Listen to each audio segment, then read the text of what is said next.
This is a photo I recently took with my father, who's now in a memory care unit due to dementia. If you've known someone with this cruel disease, you understand it's heartbreakingly tough. Pictured here is my father-in-law, Gary, a truly wonderful man who suffered from Parkinson's and sadly passed away last October. Years ago, I believed that long-term care insurance was merely a sensible way to shield your finances from a great illness. But having witnessed the decline of these two remarkable men, I now see its deeper value. It's not just about protecting the individual requiring care, it's equally about easing the burden on the loved ones. It's more than just having funds to cover care costs. It's about the relief and support it provides to families, making it easier to ensure that our loved ones receive the care they so richly deserve as they age. In the following explainer video, I lay out as clearly as I can the 4 different ways to fund a long-term care event.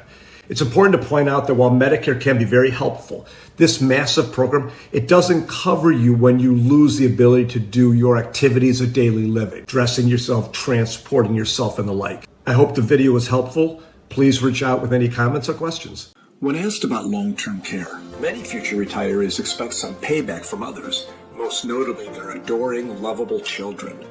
Are you listening to this, boys? But where do your children live? Do they live close by? Do they have demanding jobs? In 20 years, what are they going to be doing? Getting your grandchildren through college? Planning weddings? And even if they could put their lives on hold and take care of you, do you want them to actually give you a bed bath and wipe your behind? Or would you rather they oversee your care using professional caregivers? Some sobering facts. 70% of the population will need long-term care help of some sort. In a married couple, there's a 91% chance that at least one spouse will need long-term care. Inflationary growth of healthcare costs is about 5.5%. And last but not least, Medicare does not pay for long-term care. So before we examine a few ways you can fund a long-term care event, here are some questions to ask and answer as you zero in on your strategy. How do you want to receive care? Where do you want to receive care? Who do you want to provide the care? How will your family or you pay for the care? And how do you feel about your current plan? Okay, so here we go. Here are 4 ways to pay for long-term care. The first way is self-funding. The second way is traditional long-term care insurance. The third way is asset-based long-term care. And the fourth way is cash value life insurance. Let's look at these each individually. The first method, self-funding, is just as it sounds. Care is paid for from your savings. This is how most people do it. The second method is traditional long-term care insurance. This type of policy has been around for a long time. With these policies, you pay a premium every year for a policy you may never use. Commonly known as use it or lose it. These policies are expensive, hard to qualify for, and if you pass away without having used it, the money is gone forever. Unfortunately, premiums for these policies can also increase from year to year if the insurance company wants to do that. This method is no longer very popular. The third option is asset-based long-term care. With asset-based long-term care, you either make a lump sum contribution or a yearly contribution for a specific period of time, and you are guaranteed a defined benefit at some point in the future.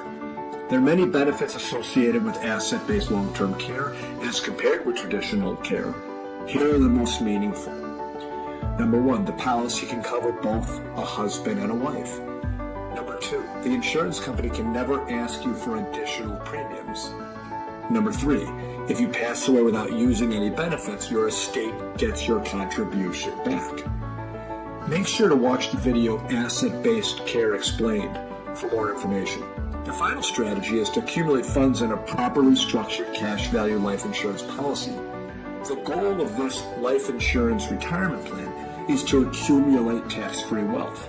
The wealth can be used to supplement your basic living expenses in retirement or to use on bigger ticket items like paying for your care when you need it.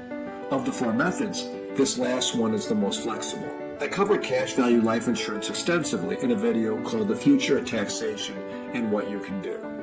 So there you have it. 4 ways to handle a long-term care event. Will your children be involved with your care?